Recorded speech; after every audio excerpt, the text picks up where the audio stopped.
Derrota inapel·lable del Gavà al camp de l'Eivissa. Res a dir sobre la victòria d'un equip que va ser netament superior als blaugrana, que arribaven al partit, això sí, amb només 11 jugadors del primer equip. Amb Quino a la infermeria, Sanui Guirà a Burkina Faso i Piti i Badia sancionats, Cribiller i Juan Carlos van haver de viatjar tot i estar lesionats per poder completar la convocatòria. Així les coses, davant d'una Eivissa ressuscitat des que Rubi va fer les maletes, els de Llaveria amb prou feines s'hi van poder presentar batalla. Precisament quan els blaugrana començaven a estar còmodes al camp, després d'un inici en què Bissano enviava una pilota al pal, va arribar el primer dels illencs. El feia precisament un ex-blaugrana, Joan Castillo, en una jugada en què els rebots van afavorir els de casa. Òscar es desesperava perquè ningú havia sigut capaç de rebutjar la pilota. I menys de 2 minuts després, Raúl Garrido culminava una paret aconseguint així el segon pels de casa. El partit es posava molt coll amunt i, a més, Llaveria no podia buscar la banqueta per tractar de trobar un revulsiu. Tot i això, els blaugrana van millorar en atac. Primer ho provava Queco, després d'una passada nefasta a la zona defensiva de l'Eivissa. Després Puigdoller rebia aquesta pilota centrada i la seva volea sortia desviada. I finalment, en una falta servida per Pitu, Jimeno retallava diferències amb aquest cop de cap.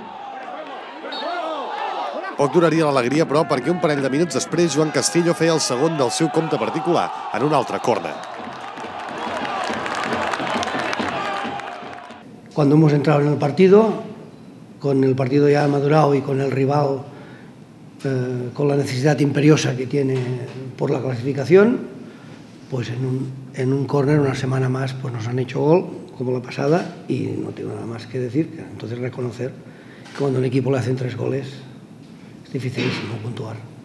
Cuando se han puesto 2-1 era un peligro, lo que pasa que bueno, hemos reaccionado y hemos marcado 3-1 y la verdad es que ha habido, me parece que 2 o 3 tiros a puerta de ellos y no ha habido más.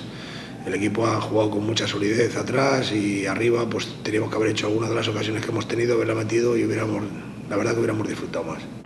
Els de Llaveria perdien un partit marcat per les baixes, però tot i que ha quedat clar que la plantilla és massa curta, no s'esperen novetats pel desembre. No, jo no puc fitxar ningú, jo. Jo he aconsellat a la directiva i la directiva em contesta i em diu que el club va aprovar el pressupost que va aprovar de 400 i escaig mil euros i que ells han de complir amb aquest pressupost perquè no tenen cap més possibilitat. I jo el que vull és que el club funcioni, llavors entenc perfectament que no tinc solucions, que tinc jugadors lesionats de 8 mesos, tinc jugadors amb problema, però bueno, seguirem fent debutants juvenils si no tenim una altra solució. Tot i la derrota, el Gavà continuarà una setmana més a la 7a posició de la taula perquè els resultats el van beneficiar.